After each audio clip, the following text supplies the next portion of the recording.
and welcome to the trip. It's Monday night. That means it's Mr. Tom, it's Mr. Spencer, it might be Mr. Tony, and Alonso. Excuse me. Just embarrassing time to get allergies. How you doing, Spencer? I'm good. Some decent games today. I know people probably disagree, but I thought they were okay. I like defense, so Of course you do. yeah, because why not?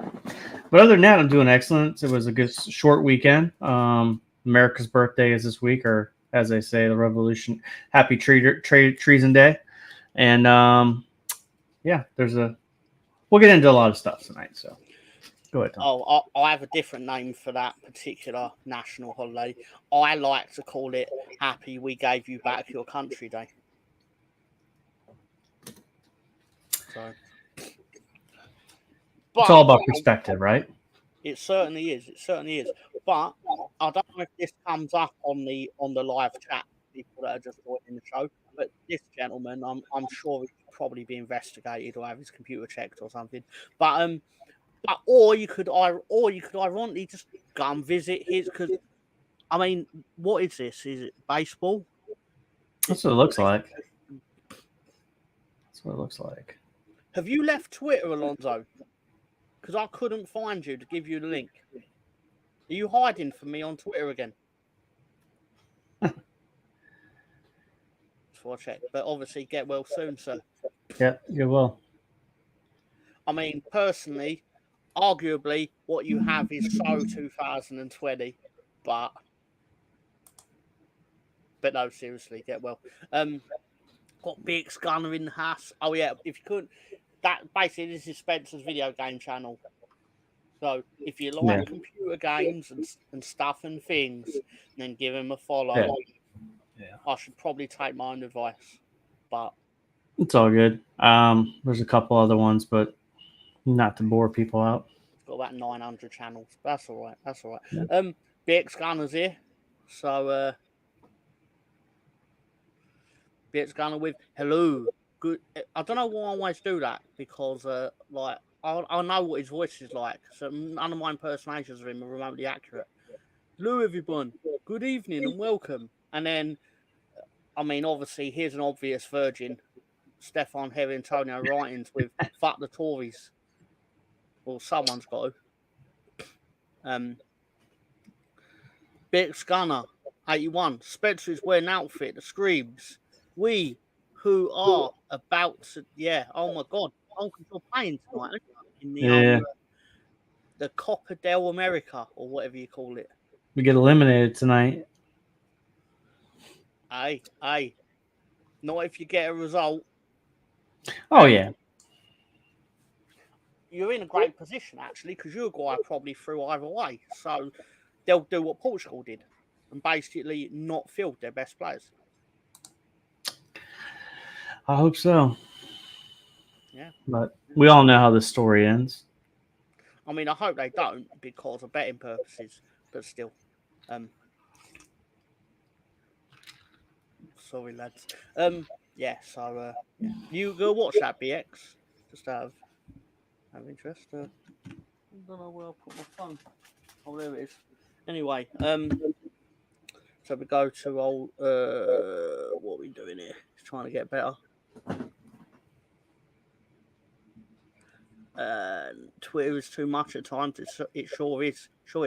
Especially in my direct messages. I'm not naming no names, but the initials are T and T. Anyway, COVID is bad here for some reason. Do you know what? In England, and I don't know if this will apply to America, but in England, you cannot say the sentence "I've got a cold" or "I've got the flu" and not receive the sentence back. Well, it is going around, you know. No matter what time of year you say it, Spencer. I think that's because people don't know what to say. Because if you were to say like, "Hey, get away from me," like all of a sudden now you become an ass. But if you say like, "Well, it must be going around," then you feel like you have some empathy. There's some buy-in to the person getting better. Oh well, I'm a bit of an ass because I usually go, "Ugh." Oh, absolutely, yeah, dude. Like The only good thing that came out in 2020 is people learned how to use their sick leave and didn't bring it to the office place. Like, why are you coughing? Go home.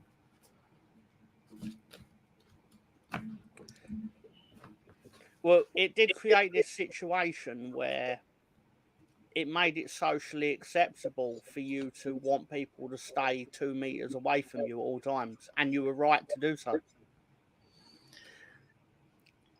I mean, me personally, not really much about my life changed from that, March 2020. In fact, it just legally gave me a lot of precedent to do the things I used to do before that, as in stay away from me and stay the fuck away from me. Stay the fuck away from me right now. Yeah. 2020, I made a lot of money and got to be left the fuck alone.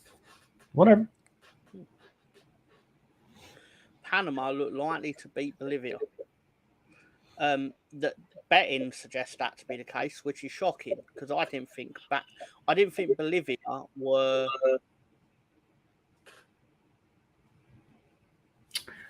Shall we say current events in their country would have led me to believe that they'd be distracted. I meant to say Panama. Actually, I was going to say I don't remember Panama being the favourite to win any. No, I misspoke. My fault.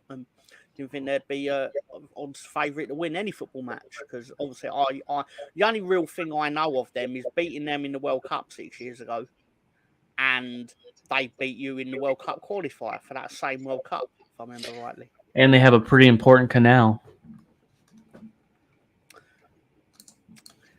Oh, no, sorry, I know a third thing. Michael Schofield was incarcerated there in season 3 of Prison Break. It's a great prison, to be fair. I wouldn't want to be in it. You never seen Prison Break? I don't think so. I probably have. I just have to see if something. It doesn't stick out to me. So. Good show. Oh yeah, my wife watched this. I've seen it. Yeah.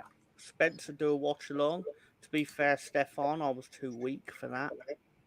Well, seeing how Gary isn't here, can we just make this a US men's national team WWE watch along? I don't think we've recovered from last week's 4-hour marathon. I don't know about Tom, but I was quite. To be honest, I should have left sooner than I did because, well, it ended up being like 3 a.m. and I was like, it was 4. Oh, it's 4 a.m. Yeah, because you were like, it's 4:19. I'm going to bed. That makes sense. I may have actually got my time wrong, and it might have been 3:19. But I said, actually, I remember that. I think I said 4:19 when it actually was 3:19. But I was so tired that I couldn't see straight, so I misread the clock, if I remember rightly. Because it was one of them. As soon as it left my mouth, my brain was like, "You've misread the clock," but there's no point in correcting yourself. I mean, it's a 5-hour difference anyway. It was. I think it was. Yeah, well, it might have been 3 because you. Yeah, you're right. Because because I remember saying it and my brain going, "You've read it wrong. But I didn't care at the time. Anyway, oh, sorry, I've just misread that. Sorry.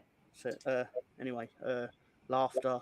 US men national team at crap BX.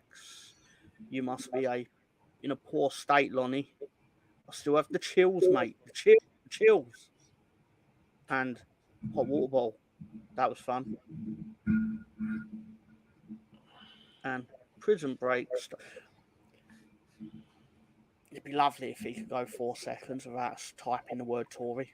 They live rent free in his head, man. I don't even know much about him, but they live rent free.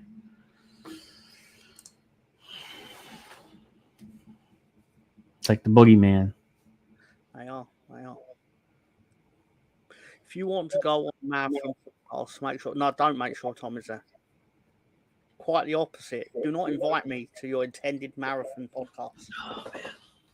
Although saying that, obviously, I suppose I'm solely to blame for my weekly 4-hour wrestling marathon, right?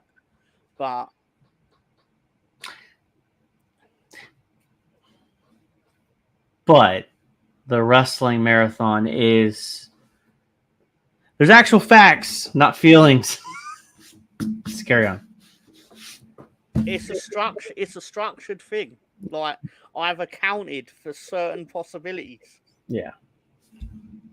I know this is going to happen at this point. This is going to happen at this point. Yeah. Death, taxes, and Tony waffling. Yes, exactly. I've had to, like, people go, why does it last 4 hours? I'm like, well, why does Tony need me to go back 13 pictures? Like, you fucking try and manage it. Well, not you specifically. I just mean to the people that say, why does it last 4 hours long? You try and fucking manage Tony. Anyway, only 4 seconds. Yeah. Oh, here we go. From Stu Muck. Bielsa made championship garbage. Ayling, Cooper, Phillips, Allison dampened to the dizzy heights of a top half finish. Doubt any other coach does that. I doubt that too. That Leeds team he took over was shit. Even at the time, it was like, this is dross. This team's going nowhere.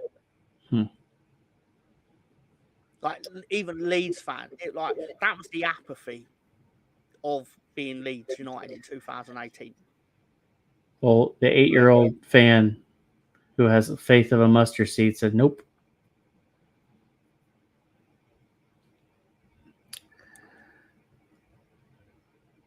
We're waiting for Tom's 8-hour streams. I don't know what the longest stream we've ever done is. It must have been one of the WrestleMania nights. Yeah. Because those go on for a while. I feel like it was night one. On night one, WrestleMania, it feels like it lasted forever. Because you got to figure out with that, too, is you did the trip. Then you pivoted to NXT. And then you pivoted back for night one. And I don't think there was much break between night one. Oh. I think NXT finished at about 9 p.m. And night one started at midnight, if I remember rightly. Okay. But yeah, we really should have. We really should have. I said that at the time, though. Like, I'm not just saying. Don't get me wrong. I can understand why Bielsa was sacked. I understand it. That doesn't mean I liked it. Like, obviously, in the benefit of hindsight, we went down anyway, eventually. So we might as well have gone down trying to outscore everyone and failing. No, I didn't, Tony. No, I didn't. Check your email. Check your inbox. Yeah, so interesting games today. Oh, hang on, this is interesting. It says it failed to send. Try again, Tony. I didn't know it didn't send. I said at the same time I sent it to you.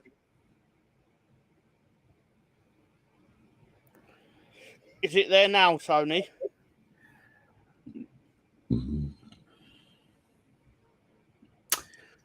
I'll send it again, just...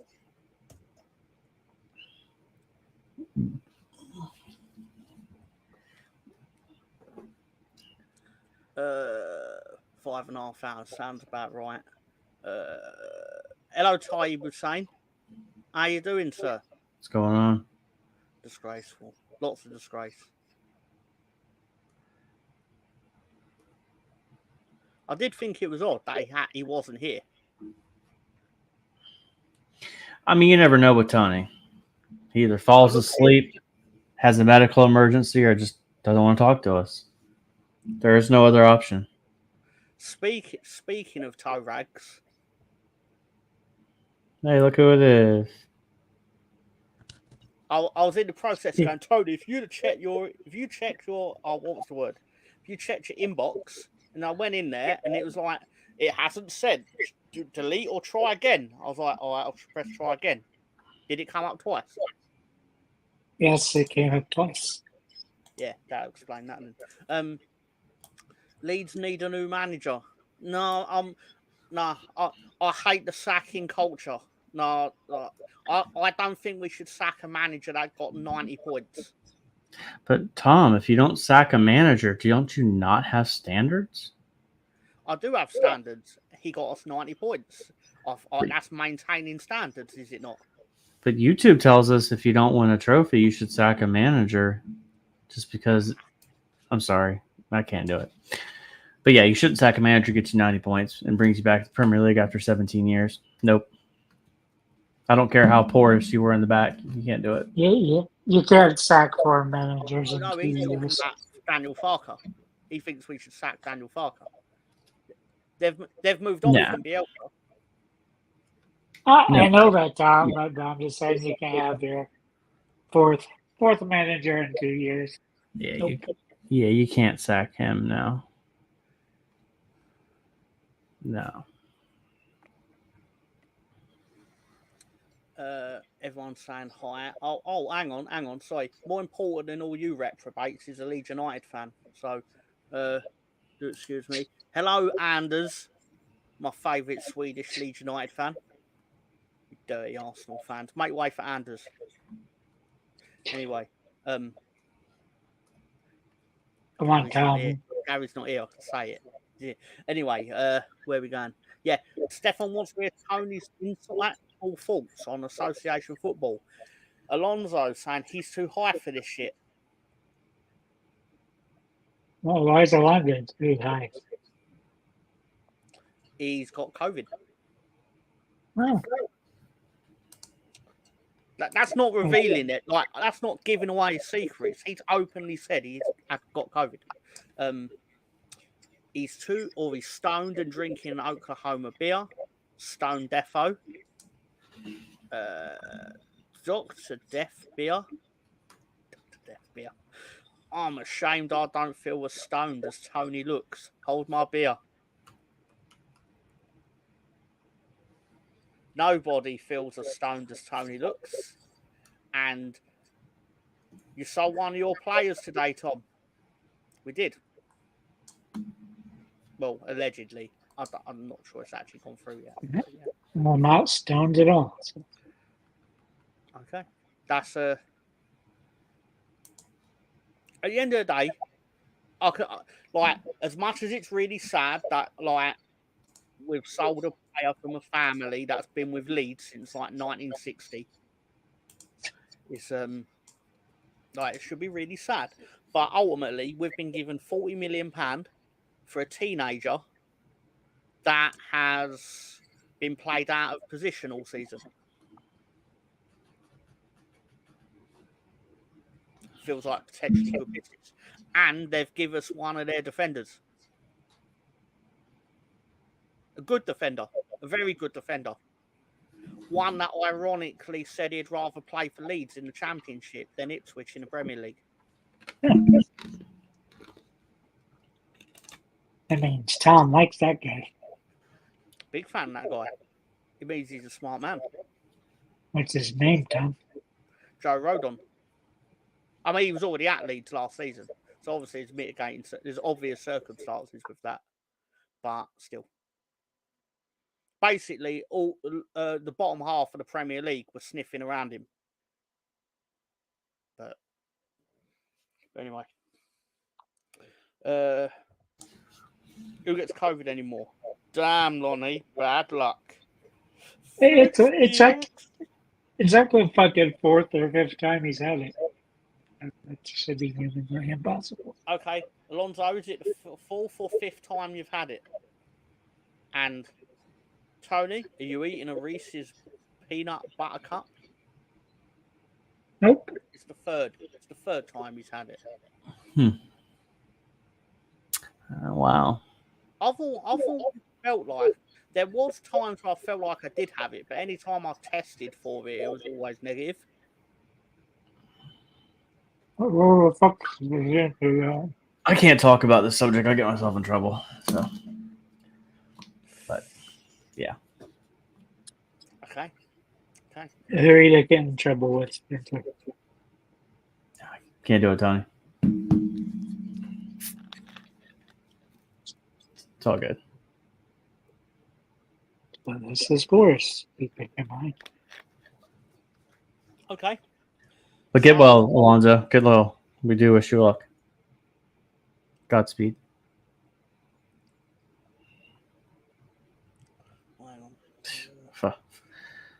Spence has a government job. He pleads the 5th.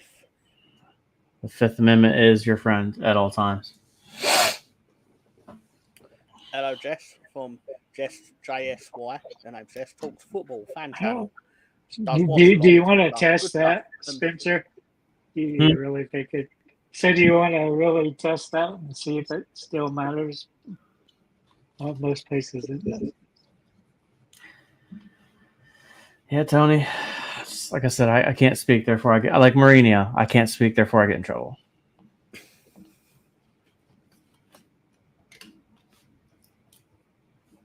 But yeah, how are you doing today, Tony? Let's get on to football.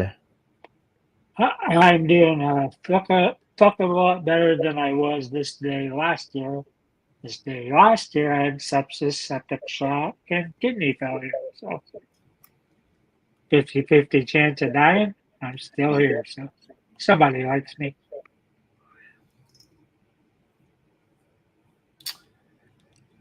Yeah, that's good to, okay. I don't know how to follow that, Tom. I mean, I had a lot of distasteful thoughts that entered my head, and I thought, nope, not going to say that. Nope, not going to say that.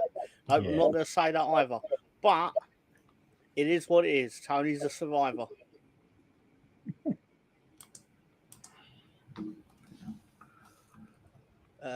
Everything on the internet is prone to going viral. Look at the hot girl. It matters. I'm sick of sight of that woman, by the way. The weekend's over, so I don't like it anymore. Oh, so it's not going anywhere. Nah. No, that one's going to endure, Tony. Yeah. Like I do like the cards.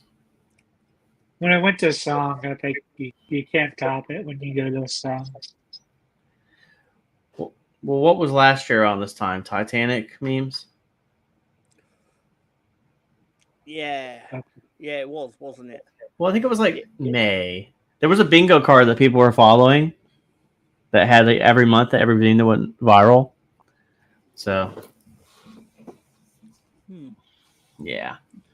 I mean, what I found interesting about it is that a lot of the memes on the Titanic thing was funny. Yes. But a lot of the people that were pushing the concept that it was good that it happened all tend to be the sort of people that actually get upset about social issues. It's like, so why is it okay when you want to push it? Yeah. Was more my issue. It was like, if I made jokes about something that you liked, you'd get really upset. For me, it was like, okay, here's an idea. We're going to get in this submarine with this PlayStation controller and go down 3,000 feet in the water, and nothing's wrong is going to happen.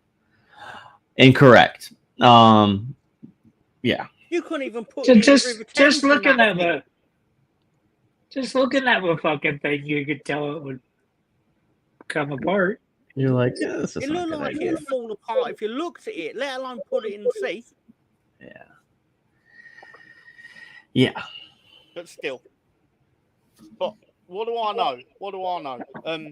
I'm just curious I'm curious how deep they were when it actually imploded. Well, there is rumors flying around that the U.S. Navy knew the implosion happened and didn't say anything for like, I don't know, a week, which probably is believable. And everybody was searching for it, and the Navy's like,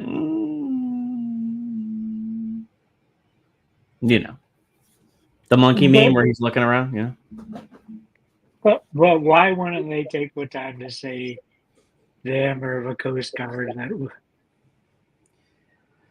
they knew what happened? Because they don't communicate with each other. That's a prime example. Coast Guard's the Department of the Homeland Security, Navy's Department of Defense, so they wouldn't even speak to each other unless necessary. I'm not sure that movie came out in England. No, I want to see that. Isn't it like 3 hours or something? I know that there's 4 of them. There's going to be 4 of these movies, but I think he filmed 2 of them back to back, and one of them is back to back with the second part, and I think that's I'm worrying about this cowboy stuff back to back, Tom. Not biting. Explain. Could be Brokeback Mountain, but there's something in between them when they're back to back. But if they're actually back to back, then how does You can bend over and go back Nah. and forth. Nope. No, it doesn't physically work, Tony. Your joke anatomically is not correct. I like confirmed science in my jokes, Tony. Confirm the science right now. Explain it. I think I already explained it, Tom. You explained it fucking poorly then. Well, I don't get where you say it can't happen that way.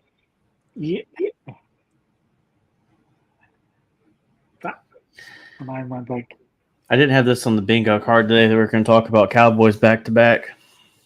I thought Cowboys would make the bingo card, but not this specific portion of it. So, what Cowboy Carter was it on your?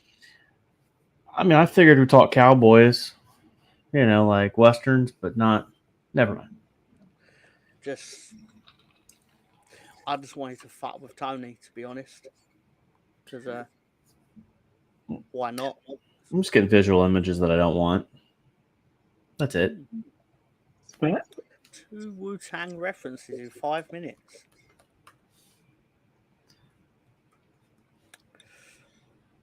Sorry, Tony's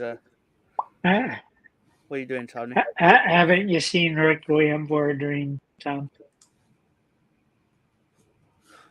Sorry, repeat that, please. Requiem for a Dream. You've watched that, right? With No, Jared I've heard Leto? of it. I've heard it's very good. No. It just says she's back to back with another girl. Guys are watching. Yeah, but again, that's more heroin. Yeah, but it's 2 ladies, Tony. 2 guys could do it too. It was they're going ass to ass. That's what they were chanting. No. Nope. Nope. Nope. Nope. Nope. Nope. Nope. Nope. Come on, silicone 2-way dildo can. No, God, Tony. Fuck. I wonder how long it'd take you to actually go there. There we go.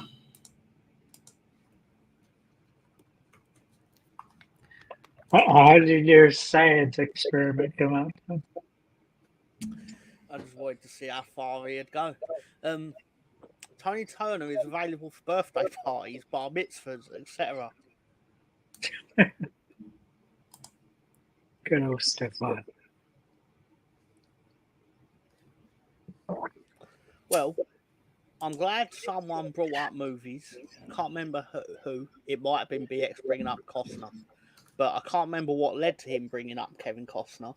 He said he saw it this weekend. Yep. Why did I think it came out this week? Sorry? I thought it came out this week for some reason. I think I'm sure it was at the cinema in England on Friday, but I still decided to watch A Quiet Place because it was shorter. I do remember looking at the Cinema Cafe movie after we got done Saturday because I was going to take the wife out. I took her to dinner instead, or afternoon lunch. But I was looking at the movies, and that was the only one that interests me. But I was like, I got to go to the movie theater, sit there it's just so far easier to watch a movie at home than it is to actually go to the movie theater. Like, I know the experience is nice. We've talked about this in the past, but my main reason for enjoying watching movies in the cinema, as silly and as antisocial as this is that I just like sitting in a room where everyone ostensibly is supposed to be silent. Just perfect. That is because even if you watch a movie in a house with people, in theory, There's no actual rules to say they can't talk. Yeah. And there's always one that will question everything. Even though watching it will usually answer the question. Oh, I wonder if Alamo's new owners will still be as stringent on silence your phone, no talking, that stuff. They were pretty big on that, doing that. I used to like sneak stuff into the movie theater. You know, candy, I went Scott bottles. Nah. Hmm? I once snuck in a burger from Five Guys and soon regretted it because all the grease came out in the foil in my coat pocket. It would have just been a lot easier to have not done it. But it was nice eating the burger. I just So do you not like the one, Spencer, where you can go there and you can have your food brought up to you? yeah, Cinema Cafe. I mean, so we don't. The movie theater in this area that would have been traditional, where you just come in, and it's just basically seats. That one just shut down, which it should have because it was probably moldy and disgusting. But we have a Cinema Cafe, and we just don't go that often. I mean, well, we have Hulu and Netflix and Peacock and HBO Max, like, and there's just really no movies out there that like pique my interest outside of maybe, I don't know, what the next Batman movie that comes out, right? You know, that, but like the movie that Tom mentioned, I saw the previews and I was just like, nah, I'm good. What, Costner one? Yeah, The Quiet Place. Oh, yeah, no. My thing with that movie is that basically I think it's okay, but I would not pay full price to watch it. Yeah. Like, I've already paid, so basically, like as I say, I will happily watch bad movies in the cinema because they've already got my money. Mm-hmm. If they film it, they will. Yeah, basically, exactly. Even back to back, but still, whatever. Penny a drop on him in a second. But my thing with these movies is, and I think a lot of people will eventually, when theaters shut down because people aren't going to them, people will miss the movie experience. Yeah, but I think most of them are adapting. Like there's one 15 miles away from me that it's got a bowling alley. It's got, you could actually have competitive gaming that's like $2,500 a year to join it, and they have a bunch of virtual headsets that you can do stuff with. So I'll tell you what. And the movies are only $5, so can't go wrong. So the only thing I'll say about the movies, and maybe this is just kind of being married, whatever, for the long period I have been, the movie theater was an easy date. It was a quick, like, hey, let's go watch a movie. Right? You go to the movie theater, get popcorn, whatever. And It's then actually a very shitty date, though. Depends on what movie you go see, though. That's what really makes it make or break. I just think people have got to be careful because if their local movie theatre shuts down and it becomes a situation where like you've got to travel 2 hours to go to the cinema, which obviously people won't do. Yeah. But then they'll wish they did. They'll wish they'd have gone to the one occasionally nearer to their house. Well, what gets me is like all these movie production companies are like, no, we don't want movies 3 weeks after they came on for $30, and now it's like everything is. It's past the 3 week mark. You can spend $30 on it. I do agree that cinema is dying. Like, I can tell. The best example I can give with its dying is that if you look at like some of the movies that were coming out in like, all right, this may be an extreme example. But if you look at some of the movies that came out in like 1989, when like the week Ghostbuster 2 came out, I guarantee you there would have been other movies that came out that exact weekend to compete with it. Yeah. Whereas now, if a movie like the standard of Ghostbusters, like in terms of cult following, comes out, it's the only movie that week. Like, is it on streaming yet? Sorry, what? So is it on streaming yet? I don't think it is. I think it's soon though. I think you still have to pay. But think about what you said there, Tom, about competing movies. Like one of the big in America, and this is probably the same in the United Kingdom as well. Thanksgiving weekend and Christmas Day were like the big release days. You had your summer blockbusters and everything, maybe a typical like superhero movie or whatever, but Christmas and Thanksgiving was usually like they had 3 or 4 big movies that they would release, whether they were like blockbuster movies or like shit rom-coms, right? That was the big thing. You'd have a shit rom-com, a Christmas movie, like something would come out. But I think what's changed is their, Divot changed the whole scheme of how people did social interactions. I mean, just think about the movie theaters in general. How well is it cleaned? Like ours had sticky floors in it forever, and just there's a good chance that the building itself had mold in it. Like people just don't want to go to places like that. But I understand. Like I'm not. For me, in movies in general, like I have a hard time watching movies. We've talked about this. I'm a TV show guy. Like I'll watch a Bond film. I'll watch The Hobbit. I'll watch The Lord of the Rings. I'll watch the big blockbuster movie that comes out.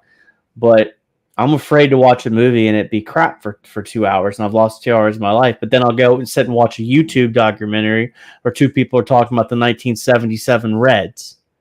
So what did I waste my time anyway? So I don't know. It's one of those. It's a weird dynamic. But I mean, look, malls have died too. I mean, I don't know what mall culture is in England, but in America, it is dead. Amazon is king. Oh no, of course. And nobody bitches about fucking Amazon and pays 0 fucking federal taxes.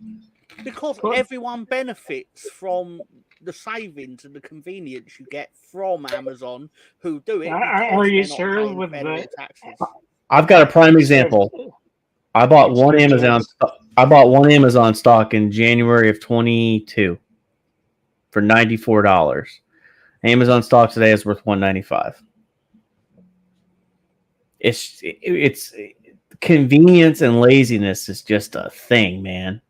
If I could go back, I'd have bought a couple more, but I didn't have the money for it. But either way, convenience is a thing, and that's the problem with the movie theater. Movie theater requires you to get up, get in a car, get on the train, whatever, get into a seat, pay X amount of dollars. Like that was an experience, though, that you and all of us here grew up with, and it was fun. But we're so far lazy in our today's society where it's just easier to pop on Peacock or Hulu and just watch something. And you missed out. Hold on, sorry. Let Tom go real quick. Just 1 second. Okay, all right, never mind. Sorry. Go ahead, Tom. You, Spencer, you probably too, Tom, missed out on arcades, going in there playing video games. That was always fun because there was always several of them in different towns. Sometimes they'd be in your pizza restaurant, sometimes they'd be in your movie theaters. You didn't know where arcades would be, but they were plenty. Yeah, they were a big deal. I mean, you put a quarter in it and played Teenage Mutant Ninja Turtles or whatever. One of my favorite ones was Paperboy, because on the actual arcade actually had the handles. So, Tom, how is the mall culture and movie culture in England? Is it still a pretty big deal? I mean, I'm assuming because of the way the weather is, the movie theaters are still pretty famous. It's hard. It's hard for me to. I'm maybe not in the best position to describe it because, for example, my local cinema and mall are like basically it's Westfield. It's like one of the biggest ones in Europe, and it's next to West Ham Stadium, so it's never going to be empty. And the cinema, put it this way, it had £1 million. It had like £1 million uplift because it was in the O2 Arena in December of 2019. So they spent millions on it, and then 4 months later they had to shut. Which is crazy because So you said they spent that. What if they hadn't spent the money? They may have shut it down. But I think, I now get a cheaper cinema ticket because they are just so desperate for anyone to keep paying the membership. But so yeah, I'll gladly take that. But I want to say what was interesting about BX's comment here is I don't think COVID killed cinema theaters, but it basically sped up what was inevitably going to happen. Because I mean, it was so headed that way. Well, yeah, it forced people to actually sit at home and watch movies, and then realise, no, actually, this is more convenient for me to do. I mean, not me, but I imagine people in that situation. Like I said, the movie companies are like, no, we don't want to have people watching these movies in the house for $30. Like I said, now anything like comes out, if you want to pay for $30, you can watch it right after the release window within 3 weeks. So Colonel's comment here about video games killed cinema is accurate. So here's the other thing about the cinema theater in malls in general. That was your social aspect when you were younger. I mean, Tony's older than both of us. So for me, my teenage years... You wouldn't know it, though, if you saw him behave. Well, it was like 2000 to 2004. I was 14, 18 or whatever. So the mall was still kind of a thing. The movie theater was still kind of a thing. But there's this weird shift once video games started getting good. Like, you just stopped hanging out at these places. Well, the thing is I'm trying to remember who said it. It was either Netflix or Nintendo. They're like, there's only so much entertainment you can consume. Yeah. You have your music, you have your movies, video games, whatever. So, I mean, the average kid nowadays spends 5 hours on the social sites. That's just 5 hours on 5 hours on Facebook and Twitter. Nope. No, thank you. Yeah, I mean, yeah. And it's like now we have these shows now too that people go to, because that was another thing that came out of COVID was all these TV fan shows. channels. I mean, I was short-sighted with that Amazon thing. I probably should have put a couple more in there because my buddies, they made money on Lowe's and Home Depot during the pandemic. And I guess my point when I bring that up, and I'm not talking about pandemic, I'm talking about things that are made by convenience, AI, like that's the wave of the future because it's just it caters to the laziness. Like Amazon isn't the best deal out there when you buy stuff, but it's the most convenient, and you can't beat the Prime 2-day shipping or whatever the thing is. It's like ordering groceries from Walmart and getting them delivered as opposed to going yourself. Like, I will say though, it's not necessarily out of laziness. Like, do you know, I had to get WWE 2K24, for example. Amazon, but not because I was too late. Like, I, as a ritual, on the day of release, would go to the video game shop in England and buy it. But game closed, presumably because people were buying their games off Amazon. Yeah. Yeah, Reverb for some reason. So, same thing. So College Football 25 is coming out. I'm going to buy digital and disc. The game hasn't been out for 12 years. I'm buying both.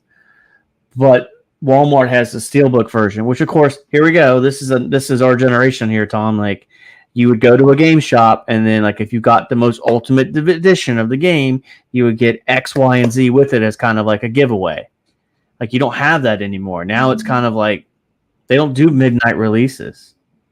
Like, that was a thing that, like, remember we used to go sit outside the GameStop at 11 o'clock waiting. You had number 32 to get the game. I mean, obviously the game wasn't going anywhere, but there's experiences, and that's the thing that.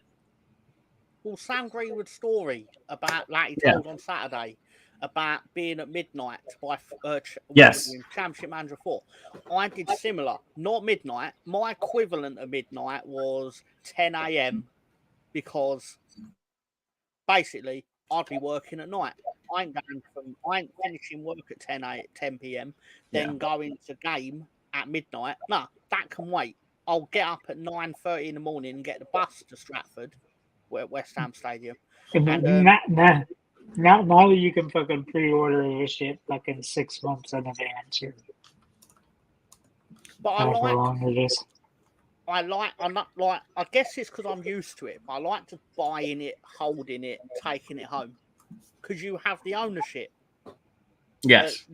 Whereas I don't like and I know this sounds absurd and irrational, but I don't like the notion that they could just send me anything, and it makes it then even more inconvenient than the supposed convenience.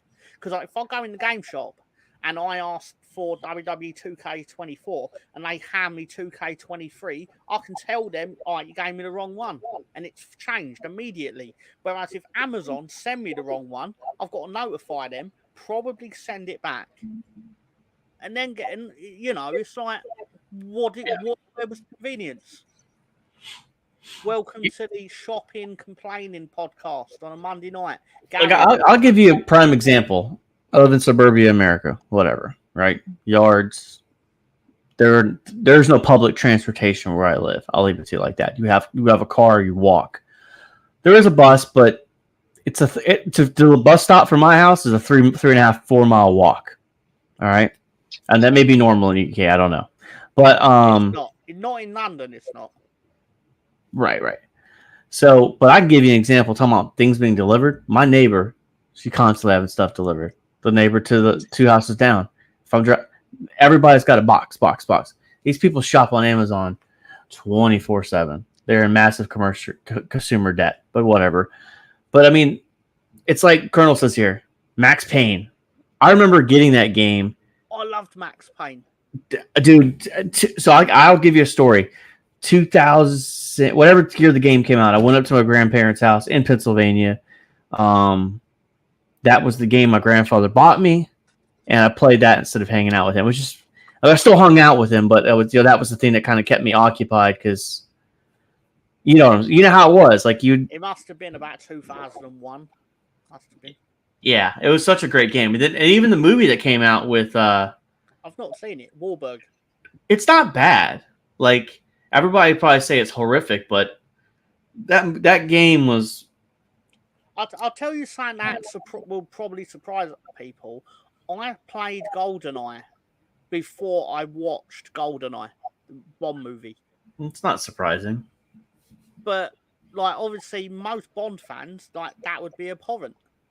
But the fact of the matter is, I only watched the movie because I loved the game so much. It's not crazy if you think about it from a kid's perspective. It's like if your parents control what you see and when you see it, that's the thing. But I always remember Moonraker being on a bank holiday on telly, and my parents didn't even particularly watch James Bond, but I remember it being on. It would always be in the background. Or my grandfather bought me Sonic 2. Remember Sonic 2? It was good. It's funny. I had those games on the PlayStation, Sonic 2 or whatever. The Sonic, there was like the Street Fighter came out. Like when I was headed overseas, I had to sit in COVID protocols for whatever, or Novak, whatever protocols for 2 weeks, and I had the video game system. And I was like, I'm gonna play the Street Fighter game. Playing it in 2021 was not as fun as I remember when it just wasn't as fun. I played it, but it wasn't the same when I played it in the arcades back in the day. They used to have this cowboy game they used to play that you had different colors. Now, Tony knows what I'm talking about. I think it was like Desperados, but you had the red cowboy, yellow, purple, and blue. And it was, you know what I'm talking about? Sunset Riders. Oh, no, because I thought Tony was going to bring up one of the illegal banned games. Well, Oh, is it General Custer? Something like that. No. What if I reminded him? I can only imagine. You said General Custard, so I can only image where that one goes. No, it's not a. Hey, he's a full mass. In case you want to know. Nah, I got it.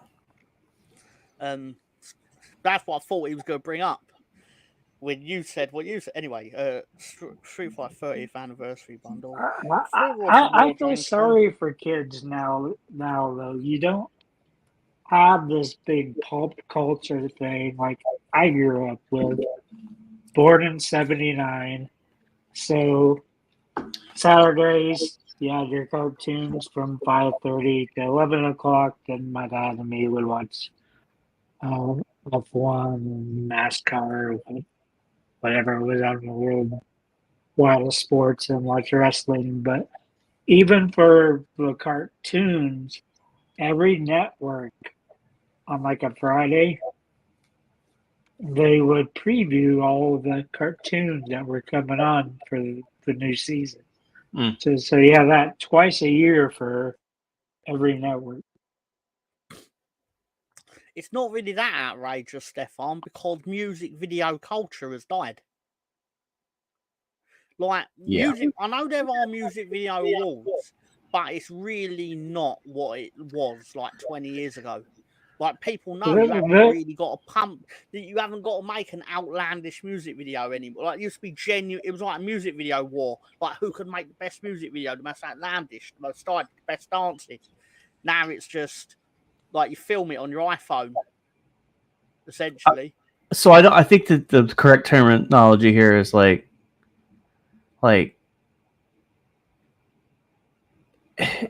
it's like the instant gratification. So instant gratification of entertainment is kind of a good thing to an extent. I say that, having lived through other generations, right? And I mean this in a matter of like, we appreciate the knowledge we have at our hands, where the kids don't appreciate it because that's all they know. Is I'll just type in let's listen to Jesu's, theme song, whatever, right? I mean, an example. But like back then, you had to watch TRL, or you had to buy the CD, or you had to call the radio station and request a song and wait your turn for your song to come on, or be told, oh, we just played that 10 minutes ago. You're going to have to wait 4 hours to hear it again. Like, there's certain things that the culture, and I don't know what it is as far as because you always think things are better than what they really were. You do the thing. Nostalgia. When you were saying about your games, when you were saying about like, you played a certain game, I can't remember the one you said, but Street Fighter. Good, you remember? You weren't, probably because the controls, what you deemed as like the perfect gaming controls, the intuitiveness in 1994, probably isn't as shit hot in 2024, for example. I'm kind of surprised they went so fast from Street Fighter 5 to Street Fighter 6. Are they trying to keep up with Tekken? Tekken. The only real thing the only thing I really remember in terms of Street Fighter, right, and I love the movie, by the way, was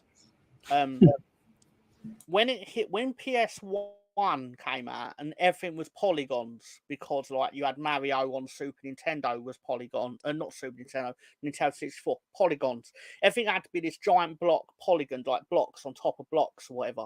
And then they brought out a Street Fighter, I think it was Street Fighter 4.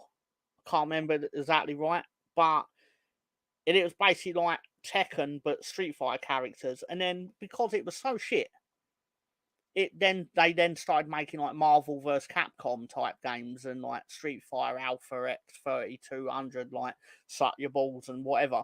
And it was like, oh no, what actually people do want is just a really good 2D fighting game. I mean, they want Tekken because Tekken is Tekken, but they don't want you to copy Tekken with Street Fighter characters. They want you to just do a lot better stuff with your 2D game. Well, what gets me is like, I have the Smash Brothers for the the Smash Brothers for the Switch, and I've like moderately played it, but there's like so many of these characters that you can unlock by playing them and this and that. I'm not playing a game to unlock 65 fucking characters when you start with like 6. No big deal.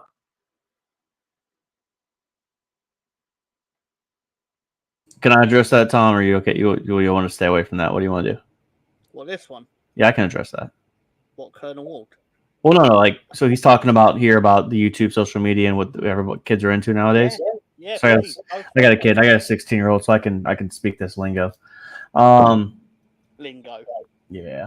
Man, Damn kids. Yeah. Social media and attention. I think that's where things are now, and I think the things that get let's take our realm that we're in right here. What clicks? The amount of people that are probably watching this, I don't know right now. More than you think. Right, and that's fair. But I guess my point is, if we were ranting and raving right now and yelling about something, about England not being good enough or whatever, the views would probably double because it's negative. Oh, I can tell you this now. The most watched thing I've ever been a part of, and I've been on various shows, like obviously I'm not the grandstanding here, but like I've been on things with Lolo, been on, on the stoop, Gary's stuff, my own stuff, whatever. But the thing I've been on at the most views is when I literally sat on here by myself after the playoff final and was just shouting at the screen because of my frustration at Leeds United. Yeah. I've never met so many football fans of other teams because they just wanted to see a Leeds fan get upset. They got what they came for to some degree. But yeah, so just to prove that what you're saying. Yeah, the negative stuff tends to take over. So like he talks about kids being in gangs, street violence, and drugs. I mean, the music pushes it too nowadays too. I mean, we've had this wonderful lady that was on NXT. She's got great music. Her name is Sexy Red. Go read her lyrics and then tell me you want your daughter singing that. No, you don't. But that's the thing. Like YouTube and social media, well, not just YouTube, but social media in general, it just... I have buddies that think social media is going to eventually go away, but they're going to find a way to ban it from us. Just because, and he's not a conspiracy theorist at all. He thinks it's just unhealthy. And I think he's right to an extent. I mean, how many times have you guys been on Twitter and you're like, I'm going to turn this off today? But if you stay on Twitter, all of a sudden you just see all the negative stuff, all the low lives that are out there.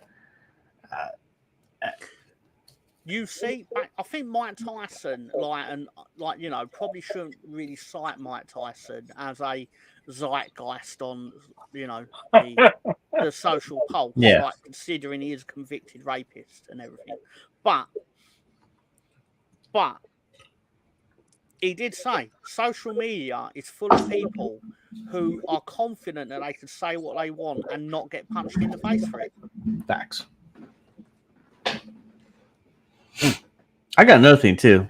Talking about kids getting a knife crime. We're not even getting political, but parents don't parent anymore either. Parents don't. People are too afraid to. My fucking iPhone. My iPhone. Yep, they lit the iPad and they've had the YouTube, and Bluey and stuff like that. Teach your kids instead of and we're all guilty of it. Yeah. If you parented a kid in 2000 whatever to now, you've probably let the iPad be you've done it. But it's amazing the kids can operate it at 3 to 4 years old. Yeah, it's crazy. But parents don't parent. That's where that comes from too. So, I mean, I guess I don't know. But I bet you wouldn't last very long on there, though, if you asked him about his legal history. I mean, you wouldn't last long on many streams. You ask about their legal history. Yeah. But.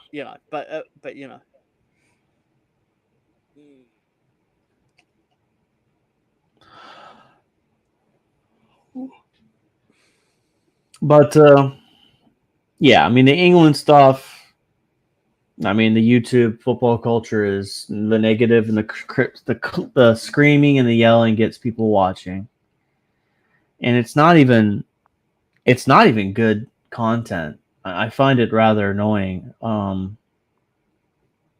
But some people tend to like to watch it. They think it's. I've even like there's a Chelsea fan out there right now. I will remain nameless. He's not in our community, but he's and it's not who we're thinking. If this is another guy, I think he's Irish. Does his name rhyme with Hoary Jennings? No. This is another guy. This guy's not even on Talk Sport. He's just annoying. Oh no, I mean Rory's epitome of what's wrong with football culture in general. Anyway, he's just wishy-washy. He's got a lot of knowledge. Don't get me wrong, very smart guy, got a lot of knowledge, but he's over emotional. And I don't think he is over emotional. I think he's just totally learned that just having any overly over the top reaction. Because in my opinion, if you can set up, if you can have something to go 5 minutes after a game is finished, and it's like, are Chelsea going to get relegated? You're not overly emotional because you're actually coherent enough to have someone put together a thumbnail of you going or whatever. But are you being genuine? Do you really like? Are you? But this is my point. So we talk about people being empty. Oh, we don't have a genuine bone in his body, I suspect. But think about the level of happiness. Talk about depression, and this is maybe I'm getting on sideways here. So Tom, if I'm in, reel me back in. We talk about depression and being true to yourself, and how many times do we see people have meltdowns for playing a video game they hate because it gets views? So you're going to play a video game. You're going to waste your precious time on Earth having an opinion on something you don't agree about just to get clicks, likes, and views. That's sad. I'm not saying we're doing it, but that's sad. What about, I would say, college football, but it's more of a pro thing. Mm-hmm. Every Super Bowl, you see dozens of people smashing the fucking TV. Yeah. I don't get that. But again, so I see what Stefan's saying, like some of it's funny, but they don't even there's nothing analytical about some of these rants, though. Like if you were ranting and raving, we're talking about this is the amount of possession we had, and here's where we messed up on this play, and you were actually tactically breaking it down for me and getting upset, I'll watch that because you're bringing substance to the table. But if you're screaming, it's not good enough, and that's all you've got, bro, I can do that. I can. But this is where I see what you're saying. I get why you're saying it. But ultimately, the average football fan doesn't give a fuck about statistics when they've lost. They just want someone to parrot their feelings back to them. That's true. No, that's and this becomes the problem with social media. People go out there looking for validation. Prove my life position true. Whether it's politics, whether it's religion, whether it's feelings on whether you're like PlayStation or Xbox, whatever it is, let me find something that parrots my worldview. But my problem, I guess, though, is I like to see analytical breakdowns of games. Like those are the channels that get the repeats for me. That's just I don't know, and some people don't want that but again, I feel like I think James B did a video, and I haven't watched it yet today. But James, the Arsenal guy that he's on AFTV, he does a lot of tactics breakdown. I can't remember the guy he does it with, but anyway, he says that social media has ruined football. And I haven't watched the video, but I can only imagine he's saying everything I'm about to say right now. And I think it has something to do with the England game and how people reacted to that. But yeah, I don't know. And I'm not going to put words in your mouth, but is a short distilled version of your displeasure with the England discourse is the fact that it's all aimed at maybe one or two people, when the accountability has not gone to the 11 players that are out there. Well, so Southgate was just one thing. I'm talking about football culture in general. I think this is where I'm at now, where we've said this before. Only 2 teams in the history of English football have gone undefeated: Preston North End and Arsenal. That's almost 140 some years of playing this game. You're going to lose games. That's just the fact of life. But the Southgate thing, I think, is easy to me. And yesterday kind of proved my point. The team won in spite of the poor tactics. They found a way to get 2 goals. Now, when I look at that team yesterday, the problem I see is 2 holding midfielders. You do not need to be running 2 holding midfielders. You can run 1 DM and an extra midfielder, or even a second striker up there. Like when Harry Kane is at the halfway line, and you've got 3 players ahead of him. I can't remember who it was, but he's at the 50. What are you doing back there? Harry Kane is too old, in my opinion, to be doing hold-up play. He's a guy that should be hanging out in the box, hanging out up front, receiving the service.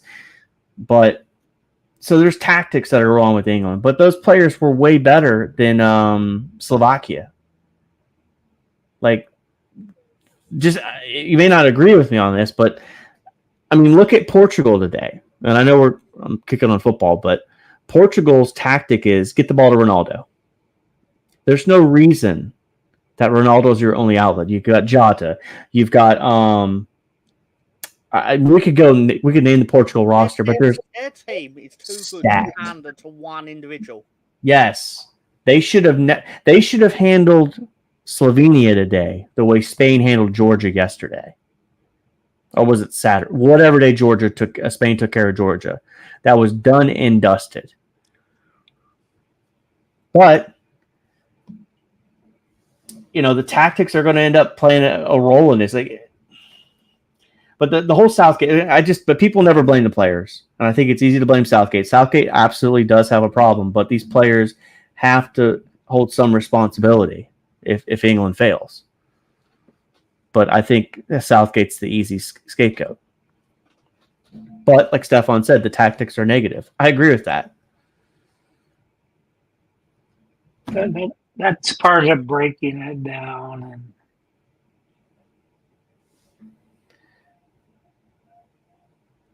well, I'll give you an example of Portugal today. So Portugal was playing such a high line of they basically had all their forwards and midfielders at the Slovenia back line. There was nobody coming back to receive the ball in service or even create space. I mean, just weird tactics I've seen. And even the France-Belgium game, which, I mean, how unlucky, but how Belgium is just like Tottenham. All that talent and nothing to show for it. But tomorrow, what we got? Austria, Turkey, and Netherlands, and who else tomorrow? I hated today's games. It was betting on it. I won, but I hated it. Virtually every minute of these games were dross. It was everything that was wrong with football. I loved the second game because, of course, I did.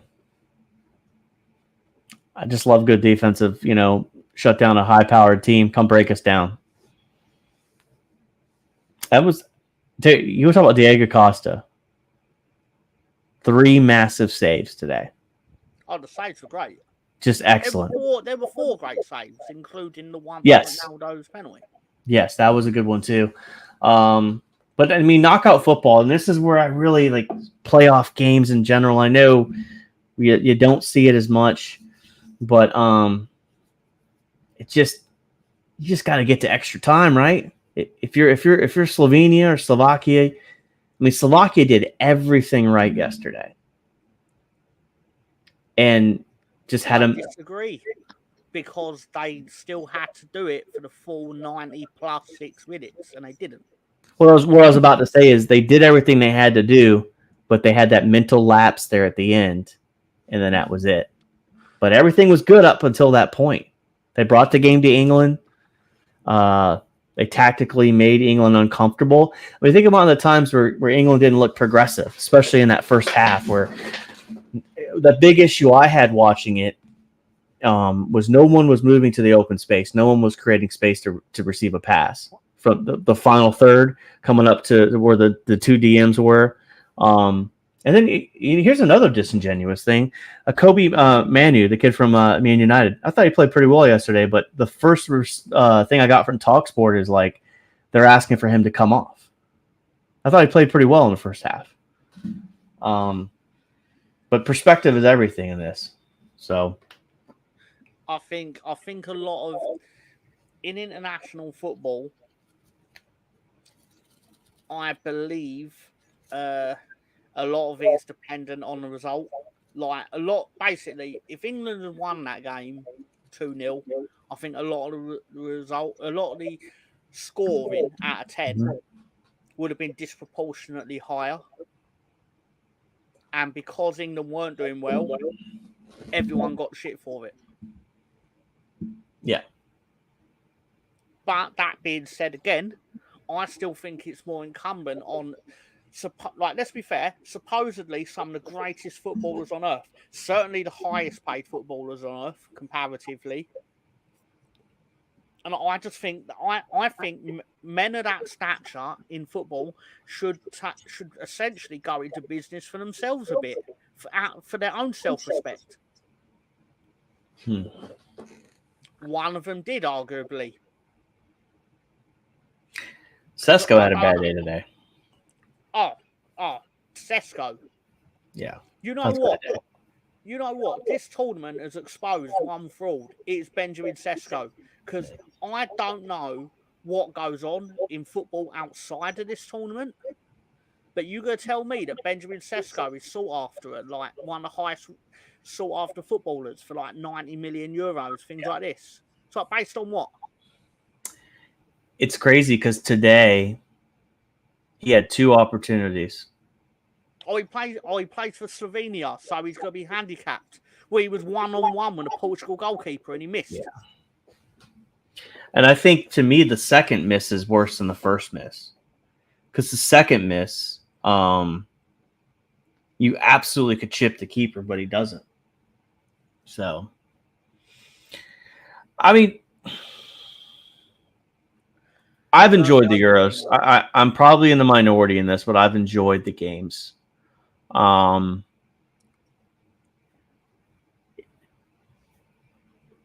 I feel like it's been a pretty decent tournament. But again, I would have been just as okay, and I'm going to get hate from the English fans here, that if England had been eliminated yesterday and Declan Rice and Bukayo Saka come back and bubble wrap to Arsenal, I'd have been just as happy with that. But I would argue they would be comeback bubble wrapped because I don't think they barely lifted a finger yesterday.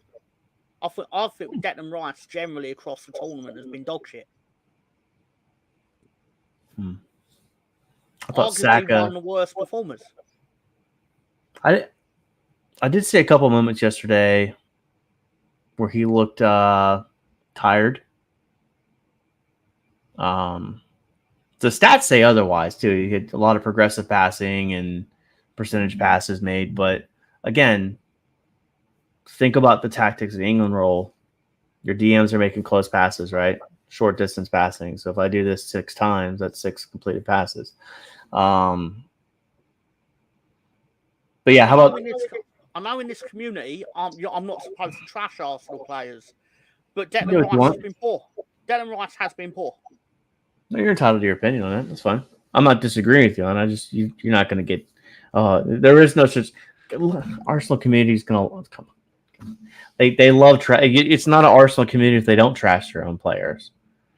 But anyway, how many of these players now do you think are like, I really don't want fucking selected, but they're going to select me anyway? Are you talking about by the teams or? Yeah, by the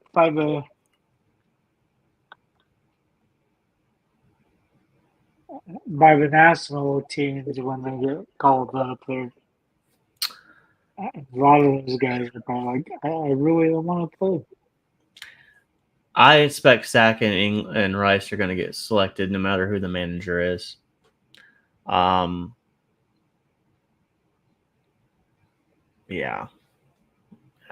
I don't know the answer to that question. This is the thing too about these international tournaments, and I was thinking about, and here's where I disagree on the Portugal Slovenia game, which I thought was decent. Again, I liked seeing struggles like that.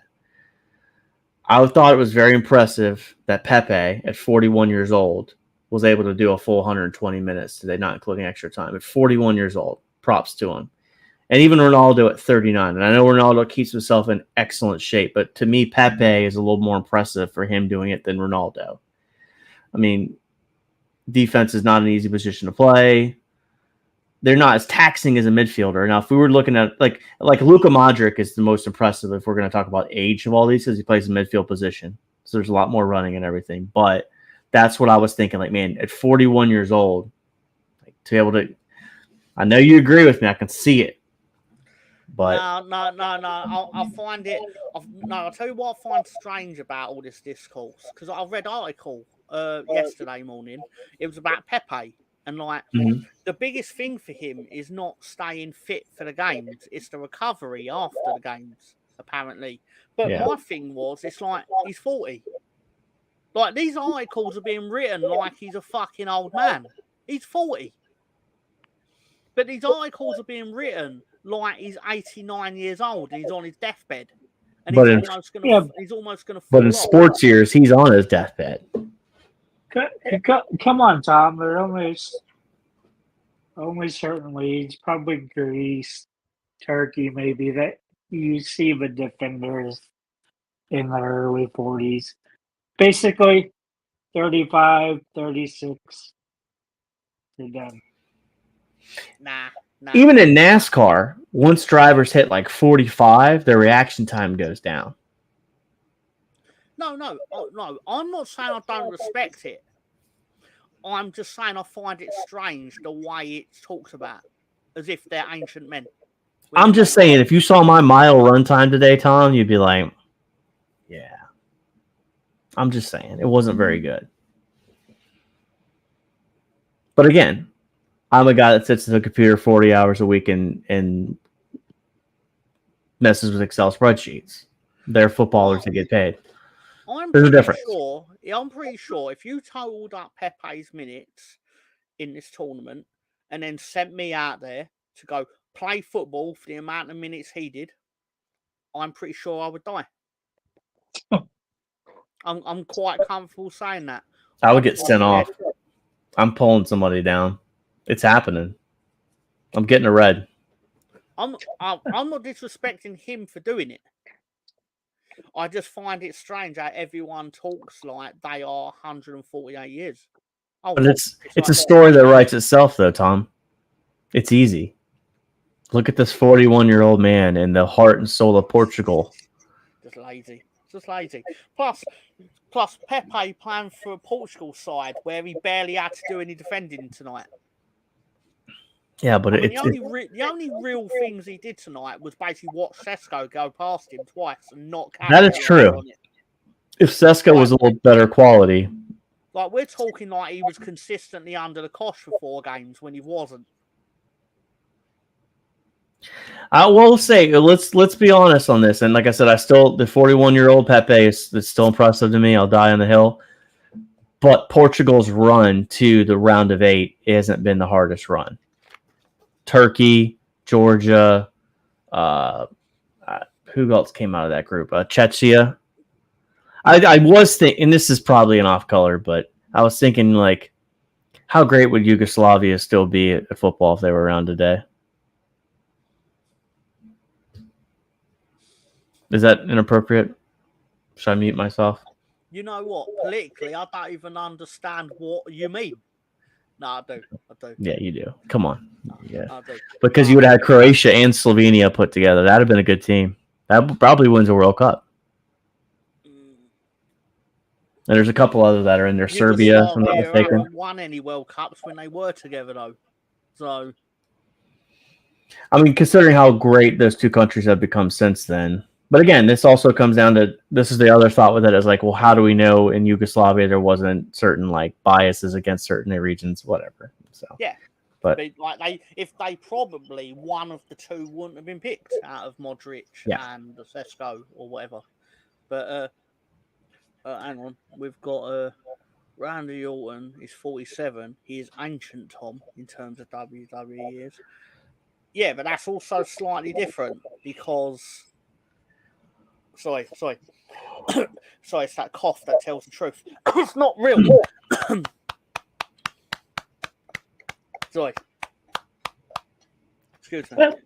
But look at wrestling, Tommy. Look how many of the main guys are in their 40s. Do you know why that is? The real reason that is because they're all playing video games now instead of sat high on drink and coke. Don't you dare say fucking up. Don't do that. I'm just saying, because they all sit there playing against each other on Tekken for the up, down, down championship. They're not. Where town goes. You know, Up, they're not sat trying to drink their body weight in Jack Daniels to impress the Undertaker. Which how much money do you make of pathetic. But it's what. How much money do you make off up, down, down, Tom? Sorry, what? So how much money do you make from up, down, down? Not as much as I make from you saying that I've said about up, down, down. So I fucking hear all the time, especially when we would sit there until 3-4 o'clock for you watching fucking wrestling. Up, down, down. You know, pretty cool. Up, down, down. It's down, down is. Yeah, that's the it's a Konami code. Yeah. I believe on Contra it would get you 99 lives, and with the difficulty of that game, you'd need them. And on other games made by Konami, it would usually affect some kind of game altering cheat. There is. Do you know what it means, Tony? What means? Up, down, down. Yes, Tom, we discussed that. Yeah, but for the benefit of the audience, could you tell the audience what up, down, down is? You can talk about your WWE wrestler and then gaming time. Tony's talking like very coy and shy about it. Are you ashamed of your love of wrestling, Tony? Not my shame of wrestling. It's your shame of loving and watching wrestlers play fucking video games. But I'm not ashamed. I don't even watch it all the time, but I've watched it enough to go, yeah, it can be enjoyable. It can be funny. It's interesting. It's funny seeing some of them out of character in their environment. Some would say it brings a human element, Tony. It makes them relatable. I thought Bron Breakker was an ass-kicking monster until I realised that his favourite game is Fortnite, which I've never played. I might have spent. I downloaded it and probably spent 5 minutes on it. I spent 5 minutes downloading it, 5 minutes deleting it. That's pretty much what. To be honest with you. We can say every activity is a good exercise, though can we, Chris? Because if I bash one out every day, I'm hardly going to grow a six-pack. Going back more into the gaming, it's crazy that you can get 5,000 or 10,000 people in these made-up arenas that they have now to watch competitive gaming. Yep. Yeah. Well, I have no desire to get in line with fucking 5,000 people. A guy comes into my shop video games to bet on competitive video gaming. And I generally have nothing to do with it because you can just do it on the machine. But You're so, like I haven't fuck. actually got to affect it. You're like fuck off, carry on. Yeah, but yeah. Basically, like in a polite way of putting it, it's like, have I got to do anything? No, it's on the machine. All right, we'll see you later then, sort of thing. Then I'll go and eat some chicken, grilled or fried, depending on the day. But for new dollars, right, Tom? I have done today. I went to Chico's, which was a knockoff because it used to be called Franjo's, which obviously, which was obviously a knockoff of the grilled chicken chain, Nando's. Is what it is. Before we go, because we will be going soon, because I'm not having us being on here at 4 a.m. UK time. Yeah, we can't do that today. Going to bed. But what would you say your people in the chat as well? What would you say is your favourite TV show or the best TV show? They're not necessarily the same answer.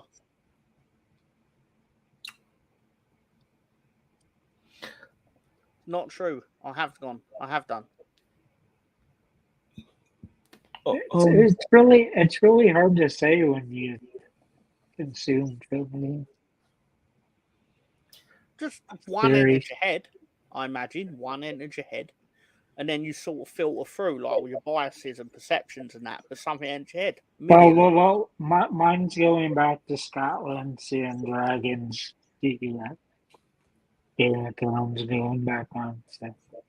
See, 24. I enjoy 24. I had all the box sets. It's good stuff. It's good stuff. I mean, in hindsight, it does get progressively more racist as it goes along. Like, I really enjoyed stuff like 6 Feet Under. It was a very good show. Okay. Any thoughts, Spencer? Favorite or best TV show? I'll tell you what. So, when you say favorite, are we talking one you watch all the time or one that you really enjoyed? I mean, that's what do you deem it as?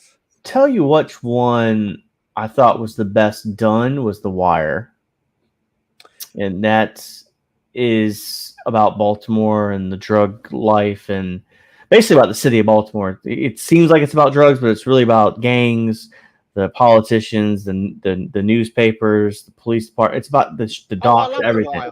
No, I agree. I think it's one of the best made shows ever. I agree. I was going to say I think the best TV show I've personally seen, and I've seen Breaking Bad. Breaking Bad's very good. I love Prison Break too, but I actually think the best made show is The Wire because it might seem quite cliche, but it's one of those where it's like it shows like many of the drug dealers want to be legitimate businessmen. Yes, can't because they're drug dealers. But then a lot of the legitimate businessmen / the police are more corrupt than the drug dealers. Yeah. But then there's basically like a line, and they can never blur it. Mentioning Breaking Bad there, Tom. That's a show that I think was way overrated because the story was so nonsensical. Yeah, and in the first season, you see with teddy bears in the pool. The guy's not going to go in there and because his daughter died and crashed 2 fucking planes together. Come on. I thought Bielsa was coaching Uruguay. He is. He's not coaching today. Is he not sat on his bucket? Bielsa's serving a suspension. Of course he is. No, so back to Breaking Bad. I'm sorry because I do have thoughts about The Wire, but I want you guys to finish and I'll come back to it. I think we're pretty much done. Yeah, my issue with Prison Break, and I love Prison Break, but I love Prison Break, but it's nowhere near one of the best TV shows ever. Like, it'd be delusion to say it's in the top 5. But, like, basically, everything hinges on the intelligence of the main character, his ability to anticipate things that realistically no human being could even predict would happen. He's got to predict the behaviours of about 30 characters and anticipate their actions, which obviously for TV he can, but no one else could. So Tom, Love and Prison Break.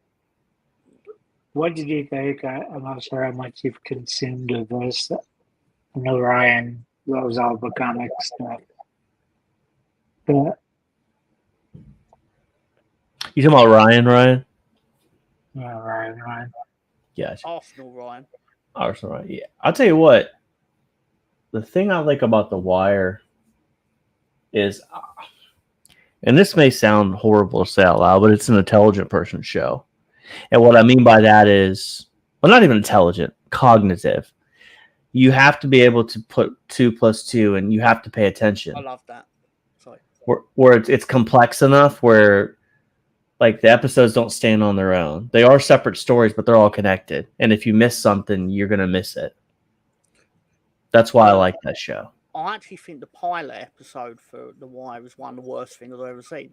I was told, "Oh, this is great, it's great," and I watched it. I was like, "I'm not sure if I want to watch any more of this," because it was boring. It was painfully boring. But then it's one of those. Oh yeah, stick with it, Tom. And I was like, all right, but then you do, and like unfolds, and it does. Like, then you understand why people think it's good, and where I was going with Prison Break was they have those two on the Arrowverse. They're on Green Arrow and the actors. Different other shows. They're in the DC universe, aren't they? Yep. I've never watched a Flash TV show or Green Lantern. The only DC show I watched was Smallville. What about Gotham? Oh no, tell a lie, I did watch Gotham as well. So I thought it was okay. I do like some of the story shows. It was very good at times, then it was kind of really weird at times. It was good at first, and then it hit a bit of a it hit the wall of you don't really know what you want to do because your only rule is that you don't want him to become Batman. But you kind of seem to be at a point where he has to become Batman, even though he's a boy. I don't know if that makes sense, but it felt very... You can't do the one thing you want to do to accelerate the show. Yeah. It's a bit like how Smallville ends with him becoming Superman. But they filled it with enough guff that it never really... You knew that'd be the ending. Like, you knew he weren't going to, in halfway through season 1, become Superman. But, yeah, I think it's weird how... Sorry, what was that? It's weird how CW went from, like, dozens of these scripted shows. You had Charmed, all the DC stuff. You had Supernatural, all that shit. Now there are 4 scripted shows on my channel. Do excuse me. I'm going to try and get this working. The reason I sort of asked this was because I found I don't know how it'll show up on here, but I found a list. Someone had aggregated all the review scores of various TV shows. But in various publications, like their rankings of shows, and they created like an ultimate list of the top 50. So I'm probably gonna have to zoom in on this. Yeah, control mouse pad should be able to get you in. I'll tell you one that would have made my list if season 8 hadn't ended the way it did. Was Game of Thrones. I'm so irritated how Game of Thrones ended. Well, not really how it ended. I was okay with the ending of the story. I just hate how that felt rushed.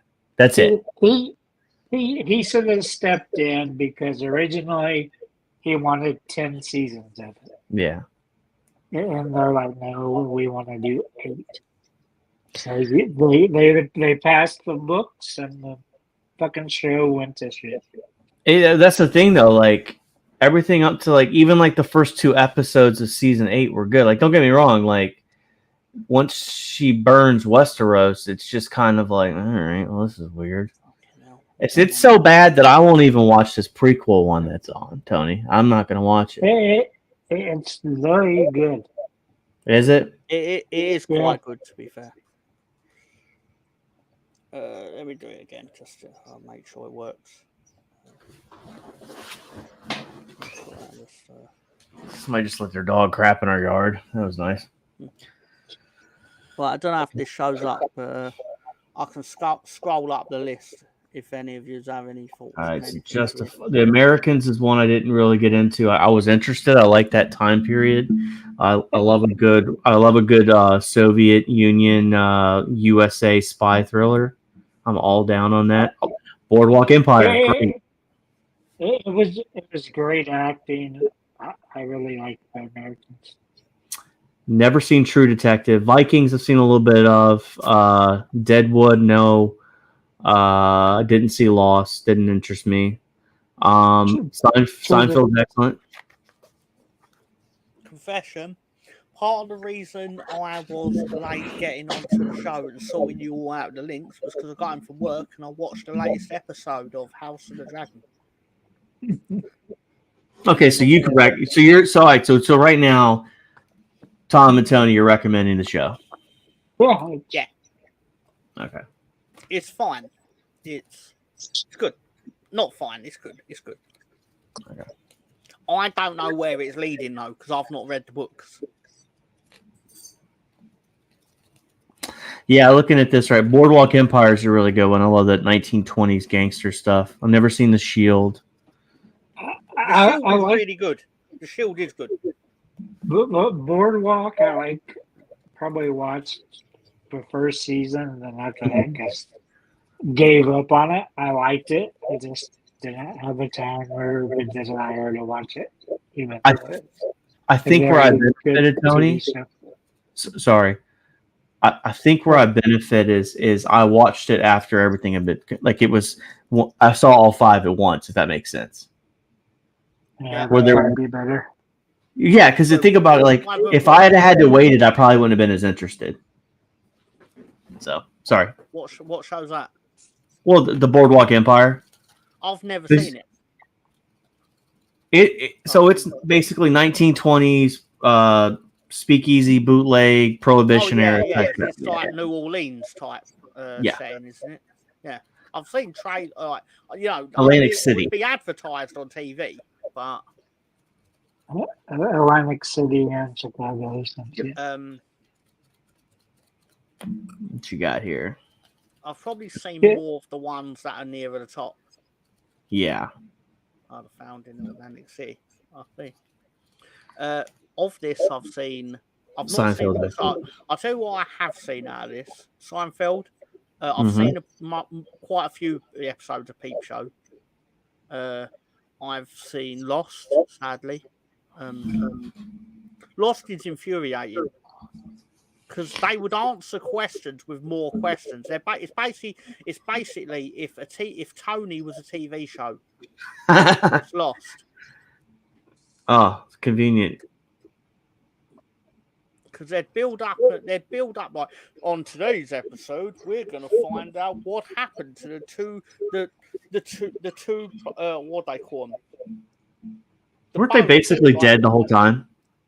Yeah, but that was my interpretation of it. Is that they were in the afterlife? Yeah, it was purgatory or some shit. I do like the Bear.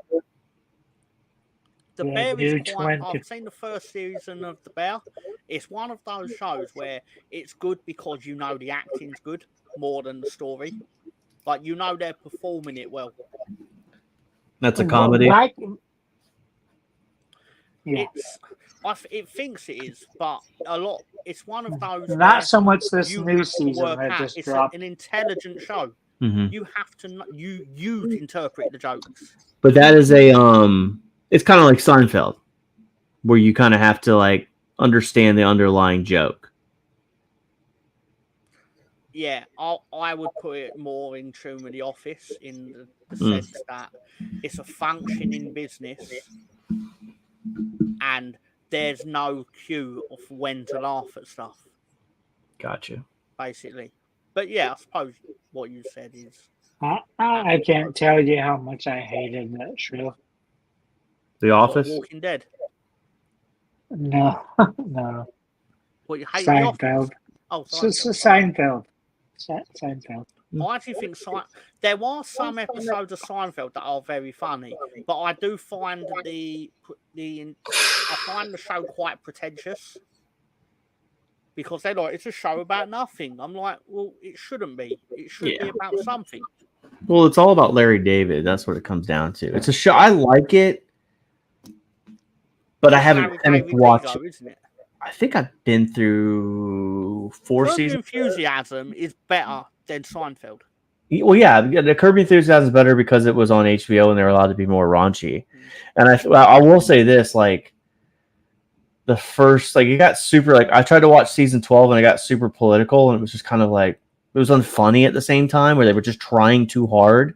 So they tried to like modern, like stuff that happened in 2020 and like make jokes about it, but it wasn't funny. Like season 11's just like he's helping this lady out who's a mayor and he ends up trying to like sleep with her to get her to repeal this law. It just tried too hard, if that makes sense. Like the first 4 seasons of Curb Your Enthusiasm, 5 or 6, maybe even up to 8, just excellent. But like seasons 10 and 11, you're like, but the boys are great. I love It's Always Sunny in Philadelphia, but I only watched the first 2 seasons and just for some reason never went to go watch them all. Yeah. I can't believe Friends 13th. The one that sticks out here is part of Alonzo's name here, Mr. Robot. Watching all those seasons and all the weird head shit to find out that there's a woman in it. No. I don't really remember. She's a killer. It's something like this. Anyway, I like Black Mirror's all right. Mindhunter was really good. Mindhunter, excellent. I thought that was way overrated. It's really depressing. Mindhunter never got to finish. COVID destroyed that. Because they're not always about the start of the FBI. But it doesn't feel like it is. Yeah. Narcos was great. Narcos Mexico was still pretty good. Well, about the start of the criminal forensics unit or whatever they call it. I think it was. Narcos is really good too. That was pretty good on Netflix. We enjoyed that. I never got into finishing Mad Men. But I know it's good. I never started. It's all right. It's all right. Succession's good. Like I'm working my way through that. I'll watch like 1 or 2 episodes a week. I'm writing this shit down right now for some reason. Succession's good. Dark is quite good. That's on Netflix, but I haven't watched it. But is that the one where the guy kills people? No, my understanding, it takes place over multiple timelines, and there's obviously like a portal, and I think it's in Germany or Austria. It's basically like foreign language, but dubbed into English. Very American. That's exactly what it is. Very American. There's no classics. Keeping up appearances. Was great. House was great just because of the actor. Yeah. Well, I mean, here's the thing. So I would say with Colonel, like if there's any British shows, like put them on the list. I mean, I'm pretty open to watching pretty much mostly everything. I say that. Have you ever watched the British version of The Office? Yes, I thought it was okay. Fantastic. Yeah, I didn't find anything wrong with it. I can watch British humor. It doesn't. I actually think one of the best episodes of any TV ever is the one where, again, in the UK office, where they're doing the training day. Mm-hmm. And he ends up like getting his guitar and things like that. And obviously the trainer walks out at the end because he's basically took this really mild mannered, calm, professional trainer of like a training day seminar and just absolutely like ruined his life. Did you ever see Diversity Day, the American version? I have. It's They won't show it on regular TV anymore. well, is that more because of the ending when It's all because of the subject matter at this point. Like, it's too. People get offended too easy at this point. The thing I liked about Diversity Day is it laughed at everything, in my opinion. And you don't see that anymore. And that's where true comedy is. Nothing's off limits. And that's what we don't have a lot in today's comedy is, unless you're on behind a paywall or something, you're not going to see it on regular network TV. I mean, I get British humor, but, you know. Well, what do you hate to be like a stand-up comic now? Yeah. It's fucking dumb. I mean, how the fuck are you going to do that going to some college town? I just don't see anybody lining up. something I find really sad, and like this is going to piggyback on what Tony just said. So I find really sad about comedian culture in 2024 is like you'll get Dave. I think Dave Chappelle's show was really funny, personally. But a lot of it hinges these days on they're trying to cancel me, and I'm sitting there like, if Netflix are handing you $30 million to do a show, you are not being cancelled. That's true.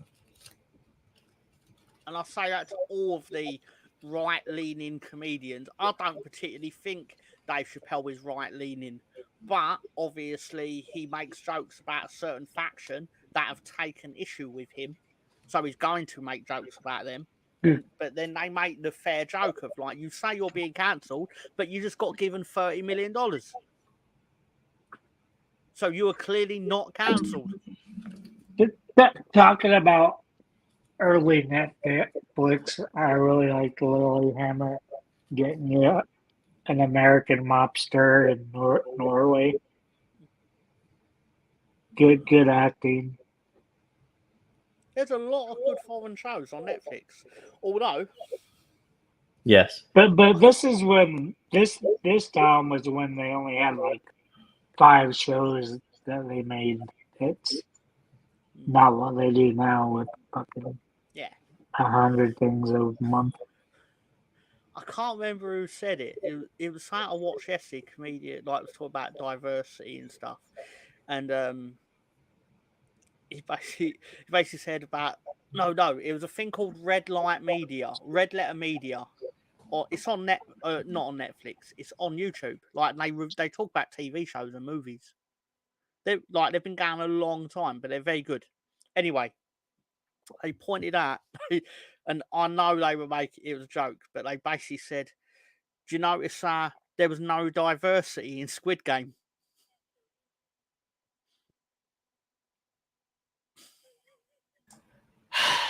of course. It's like they were talking about the show The Acolyte for Star Wars, and they were going into how that basically it's a show starring a lesbian, and it was made like the director or creator was a lesbian.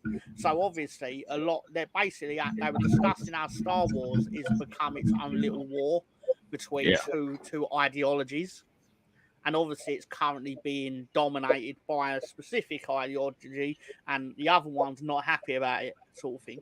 But they point out, they're talking about diversity. And it's like, but why's no one complaining about the lack of non-Korean people in Squid Game? What gets me, Tom, is like... Go ahead, Spencer. There were North Koreans and Indians in Squid Game, to be fair. But it started off with like Iron Fist. It's like making a big deal because he was white. It's like he's white in the comics. Then if you want to go to the extreme of this thing, you have Umbrella Academy, which is written by a guy from My Chemical Romance. That kind of gender queer guy. But you have the main actress in the show that cut off her tits, and so they had to change her into a boy. Plus, she did off camera, away from the show. Who does all this complaining is what I want to know. People that don't have jobs, people that don't want people to be happy. Like, But I Who think a wants to lot see of the it's top just 10? for news people. I do It just too. seems like for news people, just People I complain about mean, everything. I mean everything. It's like, do you really need a transgender in every fucking Marvel show or movie? No, you don't. I'm not in Hollywood, man. I don't disagree with you, but according to IMDb, The Wire is better than Game of Thrones. But according to everything else that they've taken into account on this, so it is not. Chernobyl is excellent. I'm surprised it's that high, given the subject matter. And what I mean by that is bias, maybe. Probably it was well done. I only watched it once. So I like that show so much. They had HBO release these podcasts that talked about the episodes. I watched them too. But I've always been enamored with Chernobyl in general and the what happened and whatnot. Sopranos. You guys are gonna laugh when I say this. I've never seen it. I've seen the clips. I've seen the clips. I know what happens. I've looked at some of the murder scenes, whatever. I've only seen Spencer, the final get on HBO Max. The final one. Get on HBO Max and watch it from start to finish. I'll tell you why I'll tell you why I only know the final scene is because they parodied it in the final scene of Everybody Hates Chris. It plays out the exact same way, except without the subtext of murder. Fargo is a sneaky good one. But I've seen bits of Sherlock. I've never seen Peaky Blinders. I've seen Stranger Things. Better Call Saul is way overrated there. I enjoyed Better Call Saul, but again, it's similar. Like Family Guy once made the joke, did we really need to spend 2.5 seasons about his brother putting tinfoil all over everything? No, they actually didn't. But because they liked the actor that played the brother, they actually kept him in for a lot longer than they intended. Because again, quite like you just said, there was no need for that to continue. They basically just liked hanging around with Michael McKean. Yeah, I'm just like, what? You're not doing much character building here. I just 2.5 seasons. I wish I had my time back. The woman in it, the main female lead in it, is actually in Bad Boys 4 as Joe Pantoliano's daughter, which was is what it was. Just saying, good to see her getting work. Anyway, I'm surprised Breaking Bad is number one, but again, that's because Family Guy has a theory that I remember they did a joke which had a very specific theory that you can't be a big fan of The Wire and Breaking Bad. You are one or the other. And I will be honest here, Breaking Bad never interested me at all. Is that kind of like? Is it like the Beatles or Elvis? You can't like both. They were basically like Breaking Bad. I think it was like Peter Griffin. Breaking Bad is the greatest television show of all time, or The Wire is the greatest television show of all time. You will be one or the other. You cannot like both. He's offside. Panama goal, and what Uruguayan player is being stretched off? I don't know. I stopped paying attention when you said Bielsa weren't there. Or Ruhu, I think. I can't remember his name. I must But admit, though, if I'd have known he was suspended, I wouldn't have gambled on Uruguay to get the win or draw. So anyway, I say anyway to what their two players laying out, they ran into each other. Looking at the list, so I've seen Band of Brothers. That's really good. Of course, The Wire. Never seen better. Call Saul. This is gonna be controversial. Stranger Things. I have zero interest. They've seen it. Sure. Seen it. I don't think it's as good as its 80s references as it thinks it is. Because I got too distracted watching it by like noticing all the weird anachronisms from it. It was like, yeah, that song wasn't out when this episode is supposedly set. Why have you got that poster on the wall? There was too much weird stuff going on with like it was just weird. Tom, have you ever seen the first? There's a video out there of it's the first two seasons of it. Of what? Just last time. Ooh. Oh, Stranger Things. First two seasons. Stranger Things, but there's a video. Like after the first two seasons, they did it for the first season. Somebody did, but it's like shot for shot of Alien and all the other horror movies that were out at that time of sci-fi.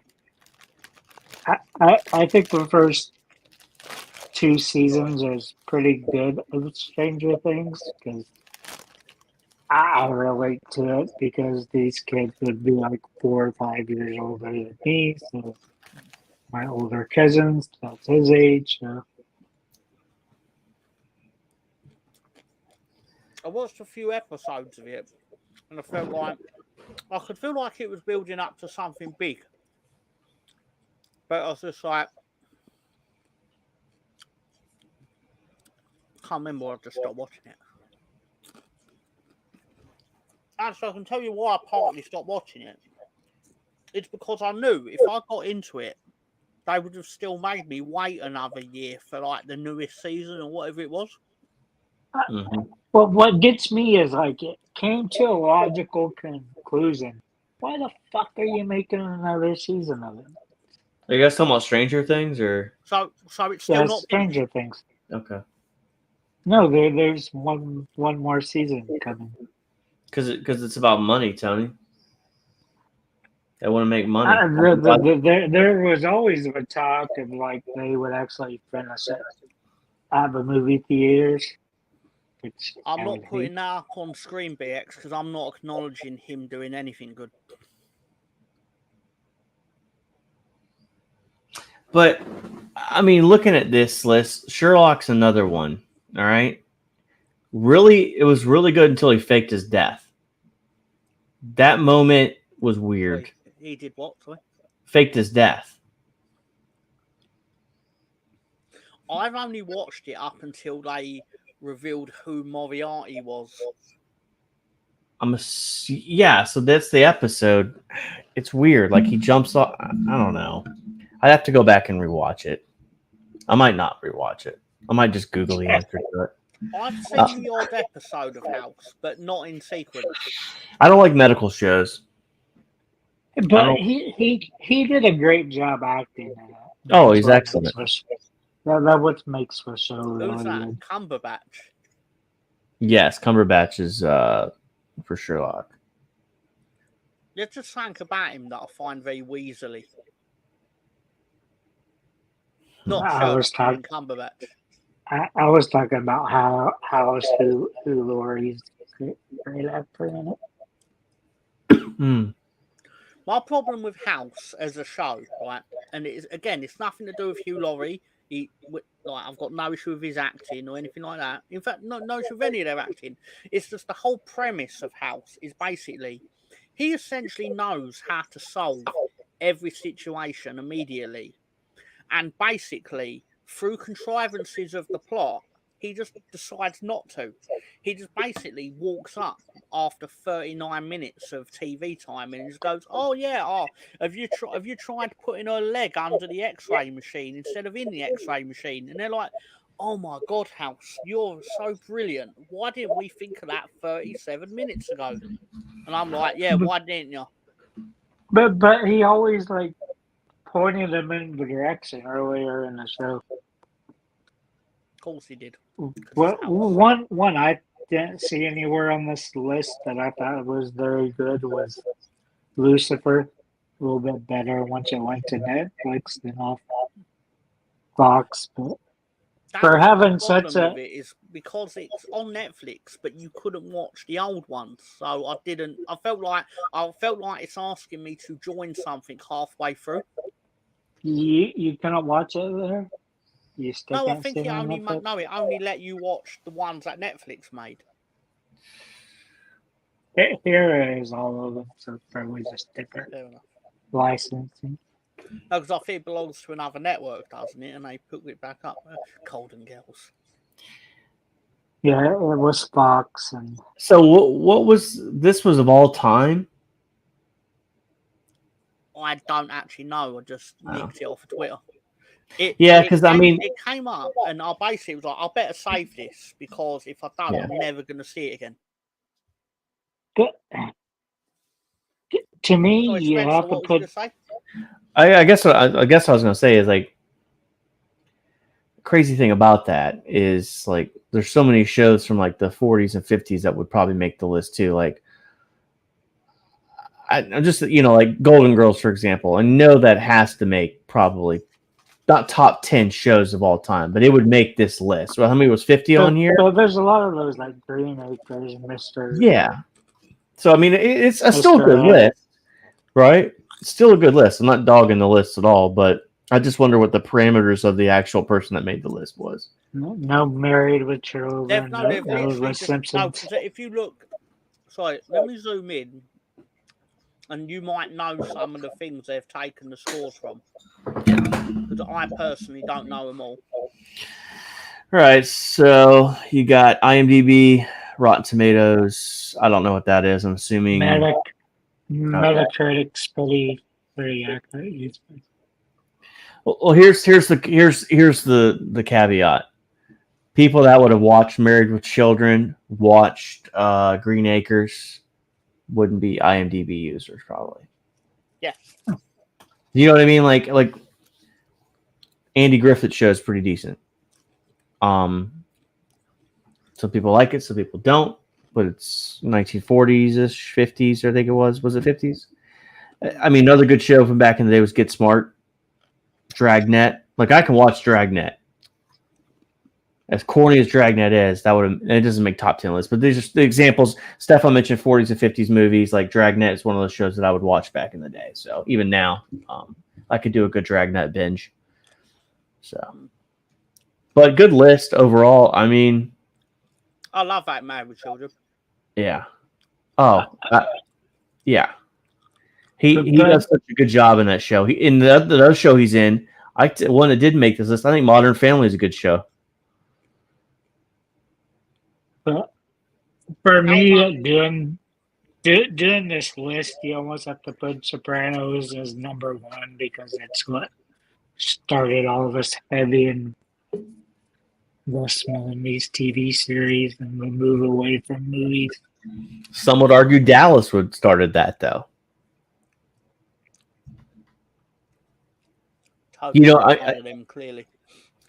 I mean, and I'm not saying that's the right answer, that Dallas is the right answer, but Who Shot JR was one of like the biggest controversies, remember? Mm-hmm. Like that was huge. Mm-hmm. Sopranos was behind that paywall, right? So that's where I think the difference is there.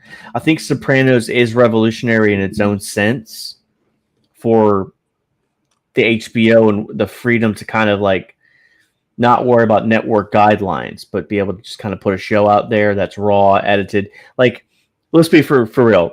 The F word is used in everyday life, but it's not used on network TV. It is on some It channels. is in England after 9 later. o'clock. Yeah, it's 9 Eastern here. You can tune in, and I'm surprised how much cursing there is on shows. I mean, There is a thing here called the watershed, where basically, if you can have a show at 8:59 p.m. and you can't swear on it, but then at 9:01 you can. Amazing. Well, the F word's not considered a really the two different connotations for both countries, right? So, as far as the viewpoint of naughty words, but they're two. To me, they're two different eras. I see where you're coming from on that one, though, Tony, because I think isn't that the biggest? If you turn it on FX and you watch the shows like, trying to think of a British show they did on there. Taboo. Yeah, Taboo is what I was thinking of. And you're sitting there saying cunt, and they're doing it live at 9:30 your time or whatever. Right. I need to end this show because I want to go to bed. Fair enough. I know Tony would love this to carry on going for another hour and 20 minutes, but I want to go to bed. And I will. At least it's not like exhausting like the last time we did that. Yeah, we actually had to talk. Well, I mean, we did talk a little football tonight, but it's not enough to draw Gary onto the show, though. Clearly, yeah. He hasn't popped up actually, which is surprising. Hopefully, he's enjoying his trip. I'm sure Saturday will be England's quarterfinal match. I'm sure we'll. Oh, so when is the next pay-per-view for WWE? Is it this Saturday? Saturday. Money in the Bank, right? We got two of them this weekend, Spencer. There's NXT on Sunday as well. Although I'm more reluctant for that one because I don't think it's going to be very good personally. But yeah, we'll see what's going on as far as what I have planned this weekend, availability wise and everything. Brazil versus Colombia tomorrow night. I'm not gonna lie to you, dog. If the U.S. are out after tomorrow or tonight, I'm gonna finish watching the Euros and just get ready for Arsenal. So, unless the wife, of course, puts Brazil-Colombia on TV, then I'll watch it. So let's carry on. Tony, do you want to speak to your Turnerites? Like I said a year ago, almost dying. I just kind of like what Gary says. A wasted trip, but to me, it's like yesterday is the past, tomorrow is the future, and today's a gift. So that's pretty much it. Are you going to be anywhere on the internet between now and Thursday? Between now and Thursday? Yeah. I'll be with you Thursday. Well, that's what I meant. Between now and Thursday, like that time, are you going to be anywhere else on the internet where your fans could see you? Yep. With you, maybe Fan Circle if Ray does one. Okay, fair enough. Spencer, anything you want to say to your fans? Well, for the one fan I have that's probably downstairs is probably not in a good mood with me right now. But either way, I will. This week's gonna be interesting. Obviously, Revolutionary Day or whatever is this Thursday, so I'll probably be around on the wrestling. on Thursday, and of course Saturday the trip. But yeah, that's where you're going to see me this week. Other than that, y'all know where to find me. Let's check. So take care of yourself. On one of his 700 YouTube channels. Hey, look, Spencer's not on the ground itching your ass on the carpet. They're not for trolling. They're for video game purposes, and nobody watches them, which is great. I'm okay with it. It just whatever. It's just it's fun. Probably advertise them, and then you wouldn't have no one watching them. Dude, I'm working on that. So I'm trying to get through this Euros thing on one of my channels, and I'm just like I'm kind of over it at this point. So okay. So that's it. Thanks for having me on, Tom. Tony, take care of yourself. No problem. And well, I hope people enjoyed the look at other people's opinions on TV shows. I agreed with very few of them opinions of the list, but it didn't even have The Simpsons on it. That's what I said. It's like no Simpsons, no Married with Children. It's all those weird people that never watched season 5 of The Simpsons and like, oh, it's not good now. I'm like, no, it's not. But it's season 3 to 9 was so good, it should supersede the fact they had 20 seasons of shitness. Which sounds like a lot in hindsight. Now I've said that out loud. That's like 20 years of not being good. Probably in the bottom 100. Anyway. Watch the movie Santa with Muscles if you can. Hulk Hogan as Santa. That's all I'm going to say. It's in the bottom 100 movies on the Internet Movie Database. I have done the equivalent of your DVR. It is currently saved onto my Sky TV thing. So I can go back and watch it whenever I want. But I don't. I never go back and watch it. But it's there just in case. Just in case.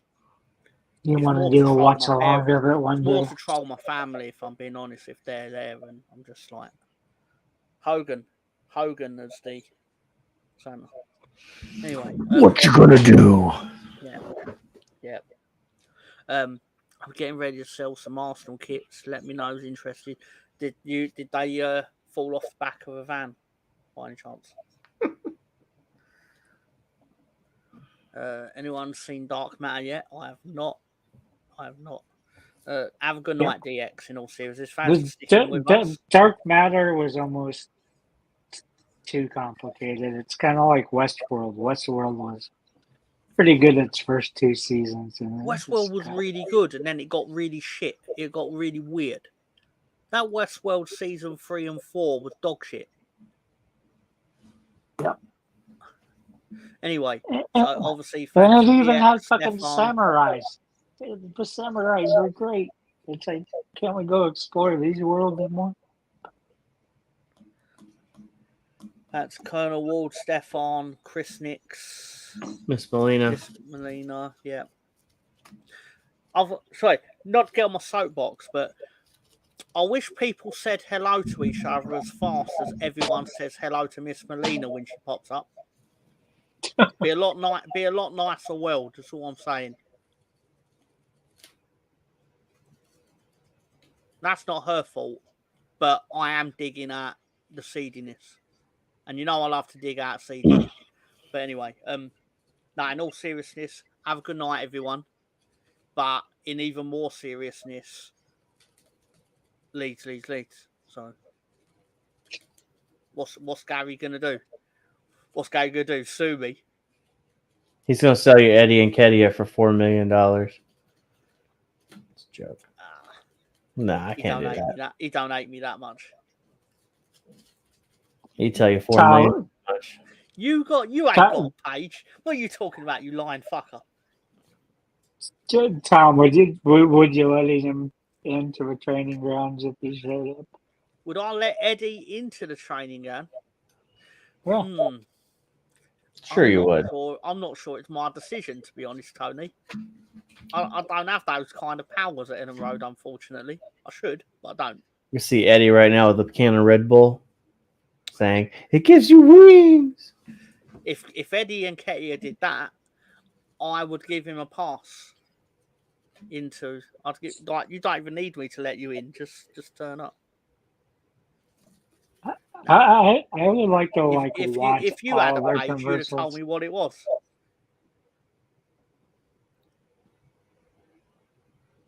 It's just for the women.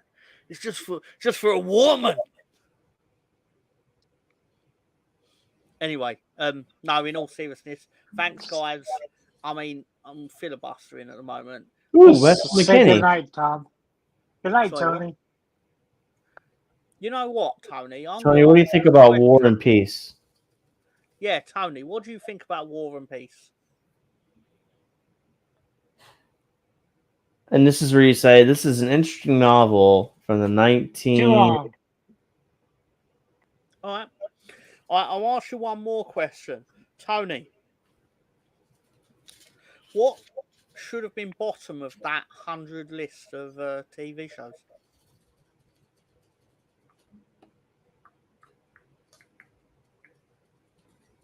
Twilight Zone. Have a good night, everyone.